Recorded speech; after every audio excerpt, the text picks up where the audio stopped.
क्या जिला प्रशासन पत्रकार का दुरुपयोग कर सकती है? हाँ तो कैसे और ना तो हरि मोहन झा कहाँ है, किस जेल में है, एफआईआर नंबर क्या है, हम पता करने के लिए कांग्रेस के दिग्गज नेता महावीर सिंह चौधरी के पास पहुंच गए हैं। दादा बताइए, ये जो जिला प्रशासन है क्या पत्रकारों का दुरुपयोग कर सकती है? ये लोग खबर फैलाते हैं कि हरि मोहन झा गिरफ्तार हो गए, त्वरित कार्रवाई में देर रात त्वरित कार्रवाई करती है, और अब तक कहां है, किस जेल में है, कैसे है, किसी को नहीं पता। देखिए, पत्रकारों का दुरुपयोग जिला प्रशासन कर सकती है या नहीं, है पत्रकार ही अपना पता लगाएं। दूसरी बात, जहाँ तक हरि मोहन झा की बात है तो ये तो माननीय उपायुक्त महोदया से आप लोग जाकर पूछिए। ये उन्होंने ही बताया था सभी को कि गिरफ्तार कर लिया गया है और कड़ी से कड़ी कार्रवाई की जाएगी। असल में बीएसएल प्रबंधन के साथ साथ इस आंदोलन के दौरान जिला प्रशासन ने जो अपनी वहाँ पर धर्म निभाया गठबंधन का, इन दोनों ने मिलकर आंदोलन को बर्बाद करने का काम किया है।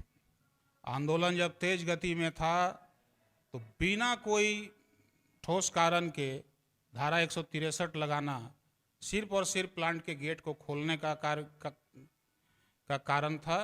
दूसरा, इनका कोई ऐसा इशू नहीं था। जब 2 दिनों के बाद रामनवमी, तो वैसी स्थिति में आपने 163 लगाया, जानते हुए कि 63 को हटाना, 163 को हटाना ही पड़ेगा। तो सिर्फ और सिर्फ कारण ये था कि आंदोलनकारी जितने मेन गेट पर थे या फिर डुगल गेट, सी गेट में थे, मनसा गेट में थे, उन आंदोलनकारियों को आपको वहाँ से हटाना था ताकि प्लांट खुल सके। अच्छा है, आपकी जीत हुई, आंदोलनकारी अभी के समय में हार गए, लेकिन बहुत जल्द आंदोलन से जब बड़े बड़े योद्धा डरे और पीछे हटे हैं तो बीएसएल प्रबंधन और जिला प्रशासन कितने दिन तक आंदोलनकारियों को रोक सकेगा, हम भी देखना चाहते हैं। बिना लाग लपेट किए ढोलू महतो के समक्ष जो फैसला हुआ, 50 लाख रुपया मृतक के आश्रित को, 20 डिसमिल जमीन और लगभग 50-50 जो है कि अप्रेंटिस संघ के छात्रों को हर महीना जो है कि नियोजन, 20-30 हज़ार का जो है कि एक प्राइवेट नौकरी, बाद में बोला कि इनका प्रपोजल भेजा जाएगा। तो इस फैसला को आप लोग किस हिसाब से देख रहे हैं? सांसद महोदय अपने दिल में हाथ रखकर बोले कि क्या उनके अपने ही लिए हुए फैसले से वो संतुष्ट हैं? क्या प्रेम ने शहादत इसलिए दिया था? क्या हमारे दर्जनों भाई बहन जो चोटिल अवस्था में बीजीएच में इलाजरत हैं, उन्होंने इस कारण से आंदोलन किया था? ये अस्थायी नौकरी के लिए भीख नहीं मांग रहे हैं, वो जमीन लिया है, उसने जान ले ली है प्रबंधन ने।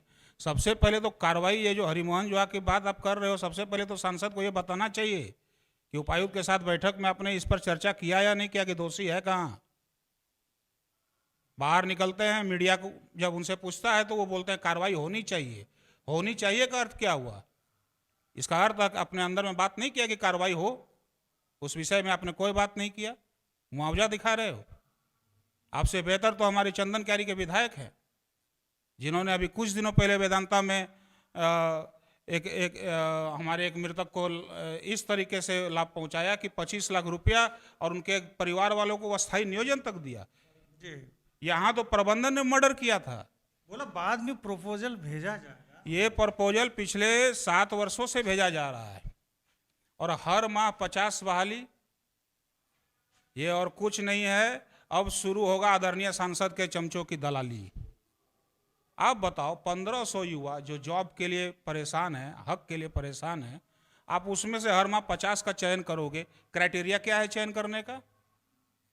क्या क्राइटेरिया है? 50-50 चयन करोगे, 2.5 साल लगता है। महीने के 15 तारीख में एक बैठक मैं बोल रहा हूं वो 1500 में 50 का सिलेक्शन आप करोगे, उसकी क्राइटेरिया क्या है? 1500 अप्रेंटिस को स्थायी नियोजन देने के लिए 50 के हिसाब से 2.5 वर्ष लगेंगे। तो इसकी क्राइटेरिया क्या है? 50 का चयन कैसे करोगे?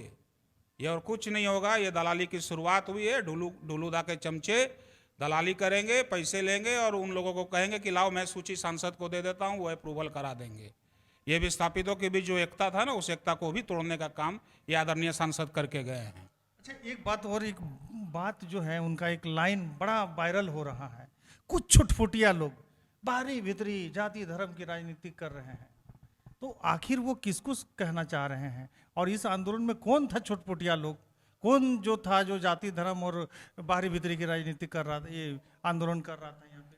देखिए, आंदोलन में उनके अपने जो जितने उन्होंने प्रतिनिधियों की टीम बना रखी है, आंदोलन स्थल से तो गायब दिखे हैं। तो ऐसे में सांसद महोदय को यह अधिकार नहीं है कि किसी को भी चुटपुटिया बोले। असल में चुटपुटिया तो वो हैं। वो दिल्ली गए, उन्होंने सेल चेयरमैन से बात किया, उनके सारे चमचों ने यहाँ पर वायरल किया, सेल चेयरमैन के यहाँ से कुछ बहुत बड़ा गिफ्ट ला रहे हैं ढोलू मतो, बहुत बड़ा गिफ्ट ला रहे हैं ढोलू मतो। क्या लाया आपने? ठेका पे नौकरी। रांची पहुंच गए। तो ये माहौल उनके चुटपुटिया चमचों ने बनाया है। यहाँ कोई ऐसा चुटपुटिया नहीं था। थोड़ी बहुत हुई है, थोड़ी बहुत उन्माद में लोगों से गलतियां होती है, इसका मतलब ऐसा थोड़ी कि वो चुटपुटिया हो गए। वो सड़कों पर थे, आंदोलनरत थे। बाहरी भीतरी जाति धर्म की राजनीति आखिर कौन कर रहा था? देखिए, बाहरी भीतरी का ये जो आंदोलन हुआ, ये पूरे आंदोलन में देखे कि कोई भी जाति धर्म बाहरी भीतरी सभी लोग एक मंच में हमको दिख रहा था। बोकारो जिले के अंदर के जितने लोग थे सभी एक मंच पर थे, एक मत थे, हर पार्टी के लोग थे, हर विस्थापित संघ के अपने लीडरशिप के जितने लोग थे सारे लोग थे, आम आवाम भी थी। बोकारो से बाहर गिरिडीह से जब इन लोगों ने यहाँ एंट्री किया तो उन्होंने यहाँ का माहौल खराब करने का काम किया, इसमें कहीं कोई शक नहीं है। अच्छा, जो कल तक ये कहता था कि एक लोकल का बेटा को टिकट मिला है, तो सेक्टर 9 के जो खटाल मोड़ के सामने में 3 हमारे विस्थापित बेटा को मार दिया गया, लहूलुहान किया गया, उसका न्याय की बात वो नहीं किए। आप न्याय की उम्मीद किससे कर रहे हैं? जिला प्रशासन से?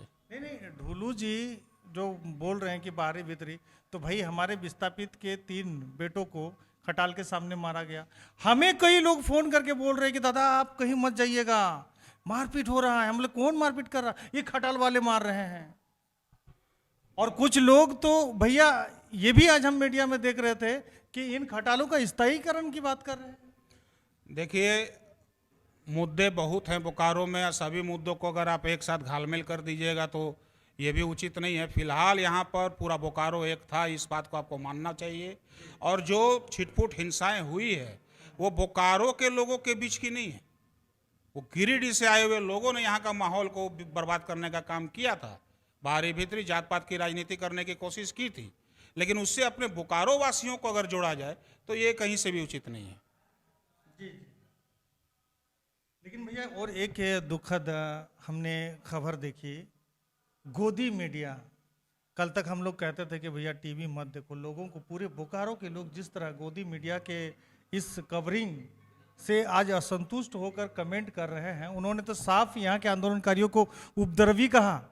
उन्होंने कहा कि आगजनी की घटना इन्हीं लोगों ने की है और सीआईएसएफ का पक्ष रखते हुए, और हजारों लोग जो आंदोलन कर रहे थे उनका पक्ष को उनको दिखाई नहीं पड़ा। ऐसे लोगों को क्या कहिएगा? वैसे लोगों के लिए कोई शब्द नहीं है। मैंने भी उस न्यूज़ को देखा है। अगर उस न्यूज़ चैनल के मालिक का घर का कोई बच्चा मर गया रहता तब उन्हें आभास होता कि बच्चे के अपने मौत पर क्या क्या दर्द होता है, और बच्चे के मौत पर अपना गुस्से को अगर जाहिर करना उपद्रव है तो हाँ, हम उपद्रवी हैं, वो हमें उपद्रवी कहकर खुश रहें। हमारे बीच में जन सेवा की भावना से रात दिन निरंतर जुड़े रहते हैं जगन्नाथ रजवार जी हमारे साथ हैं।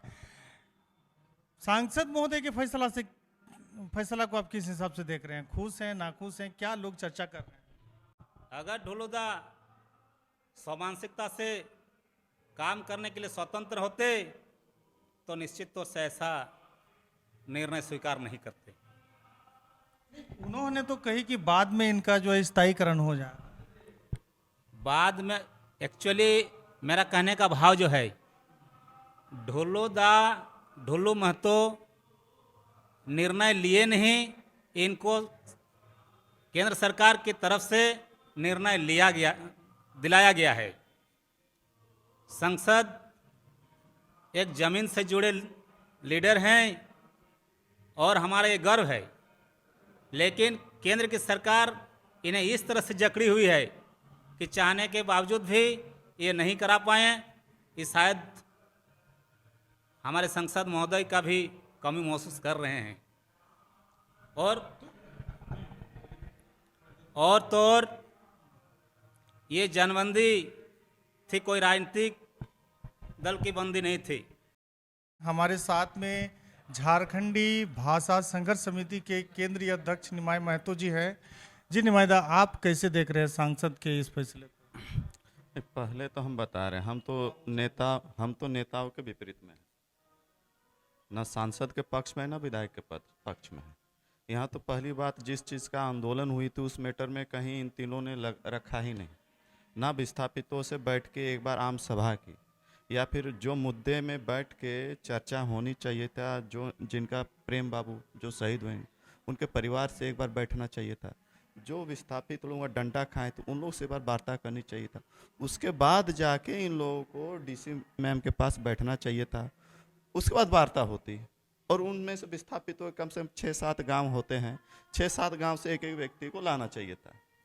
उसके बाद चर्चाएं होती तो सुनने में भी अच्छा लगता और देखने में भी अच्छा लगता। जिस तरह भी सांसद जी 50 लाख रुपया दिए हैं, एक अस्थायी नौकरी दी है, तो कहाँ तक सुविधा है? यानी आज आंदोलन हुई या 80-70 साल से यदि प्लांट का पूरा बेवड़ा देखा जाए तो हर जगह राजनीतिकरण है। क्योंकि जब जब विस्थापितों ने आंदोलन किया है तब तब नेता आए हैं, और तब तब नेताओं के अकाउंट पे 5 नौकरियां 10 नौकरियां उसके सीमित बंध जाती है, और विस्थापित मर जाता है, उसके बाद उसको नियोजन अस्थायी नियोजन दिया जाता है, कुछ टाका दिया जाता है, उसको चल दिया जाता है। यहाँ आज की बात नहीं है, 70 साल की रिकॉर्ड है। बड़ा गंभीर आरोप लगा रहे हैं। ये आरोप नहीं है, आप 70 साल का रिकॉर्ड खोलिए, किसी भी विस्थापित घर में जाइए, गांव में जाइए, पूछ लीजिए कि किसी का अगर उद्धार हुआ कोई नेताओं के थ्रू तो आके बोले। आरोप नहीं है, सच्चाई है। कोई भी आप यहाँ छोड़ दिया, आप BCCL में जाइए, CCCL में, वहां के विस्थापित एक बार बात करके देखे, वहां पे वही धांधली है। अब ये जो वहां पे जो लाठीचार्ज हुआ था, लोगों को पूरा डंटा मारा गया था, क्या हो रहा है? तो जाते जाते कहीं ना कहीं नाखुश हैं आप सांसद के? सांसद हो या विधायक हो, हम सबसे नाखुश है, क्योंकि इन लोगों ने कोई तरीका नहीं रखा। हम तो कहते थे कि एक बार विस्थापितों को जिस तरह इतनी बड़ी आंदोलन छिड़ी, विधायक साहब क्यों नाखुश हो? विधायक एक चीज बताइए, जब हम विस्थापित की बात करते तो विस्थापित को लेकर बैठेंगे ना जी, कि खुद ही निर्णय लीजिएगा। अरे तो विधायक तो बैठी थी। नहीं, विधायक बैठी तो विधायक विस्थापितों के साथ, देखिए वो अकेले चैम्बर में गई या फिर गया, जयराम बाबू थे या जितने भी विधायक दल थे, अच्छा। वो लोग तो अकेले क्यों भाई? विस्थापितों के 7 गांव होते, 7 गांव को लेके जाते, या फिर प्रेम बाबू के माता थी, पिता थे, उनको भी लेके जाते, वहां पे बैठते, वो सुनती, अपनी बातों को रखती। ये तो आंदोलन को एक बार हुआ, जयराम बाबू आए, जयराम बाबू आरोप लगाए विधायक जी पे, विधायक आरोप लगाए जयराम बाबू से, तो ये तो दोनों के पक्षों की बात नहीं थी।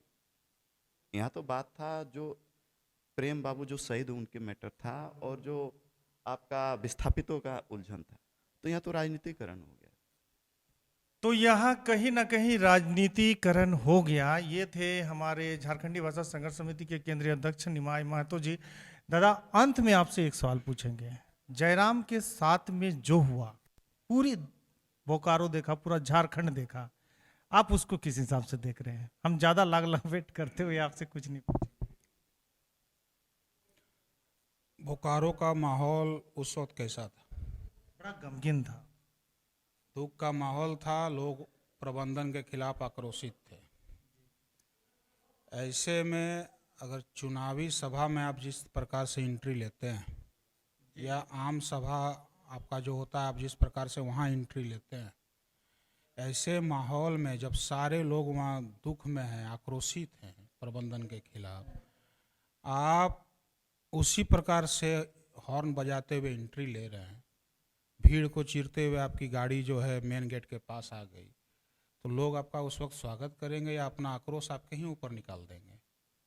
एक नॉर्मली लोगों में आक्रोश था। अब आप शादी के घर जाते हैं, विवाह समारोह में, अब शादी समारोह में जब आप गए, आप जिस प्रकार की तैयारी के साथ शादी समारोह में जाते हैं, मैयत के घर नहीं जाते। उसी प्रकार से अगर आप मैयत के यहाँ किसी के मैयत में जाओगे तो लोग वहाँ आपका स्वागत करेंगे। तो मुझे नहीं लगता जयराम जी, मैंने पहले भी कहा, अभी भी बोल रहा हूँ, युवा आंदोलनकारी आंदोलन से उनकी पहचान है। माहौल को पकड़ते हुए उसके हिसाब से ढलना उनको आना चाहिए। जरूर मैं तो बोल रहा हूँ, बीएसएल प्रबंधन ने जिन दलालों को पाल के रखा है ना, उन दलालों ने माइंड वॉश किया होगा उनका, और उनको कहीं ना कहीं गलत मैसेज दिया होगा। मुझे जो लगता है कि उन्हें ऐसा मैसेज दिया होगा कि हजारों की भीड़ आपका इंतजार कर रही है, आप ऐसे चलो, वो आ गए। लेकिन इस तरह से उनको नहीं आना था, वहाँ लोगों की भावना कुछ और थी। अभी उन्हीं के प्रत्याशी, विधानसभा प्रत्याशी भी वहीं आई थी कुछ देर पहले, सरोज जी वहाँ काफ़ी देर बैठी थी। जयराम जी के साथ आंदोलन में वो जुड़े रहे और आज भी जयराम जी के साथ आंदोलन में वो जुड़े रहेंगे। लेकिन अभी कुछ कारण से, राजनीतिक कारण से पार्टी बदल गई है। करण महतो मेरे छोटे भाई जैसे हैं, वो सुबह 4:30 बजे तक वहाँ पे डटे रहे मेन गेट में, और 4:30 बजे जब वहाँ से वो जा रहे थे तब उन्होंने कहा कि दादा 8 बजे से मुझे भी बोकारो बंद का हिस्सा बनना है, तो मैं निकल रहा हूँ तैयारी में। और आपको अगले दिन की मालूम होगी कि पूरे तेलमेचो ब्रिज को उस बंदे ने अपने दम पर जाम रखा था। तो हर व्यक्ति पार्टी से, राजनीति से उठकर वहाँ पर आ रहा था, और आप वहाँ पर इस तरीके से आए कि ऐसा लगा कि राजनीति करने आए। लोगों का जो आक्रोश था, तुरंत में जो घटना घटा, हालांकि ऐसी घटना को कोई भी सही नहीं मानेगा, लेकिन वो घटना लोगों का एक आक्रोश था। आपकी उस तरीके के एंट्री को लोगों ने उस वक्त स्वीकार नहीं किया। ये इतनी सी बात। तो इस वीडियो को लगातार लाइक कमेंट के साथ में शेयर कीजिएगा, अपना राय रखिएगा। हमारे सवाल से आप लोग कितना खुश है, नाखुश है, ये भी जरूर बताइएगा। फिलहाल दीजिए अपने छोटे भाई को इजाज़त। जोहार, जय झारखंड।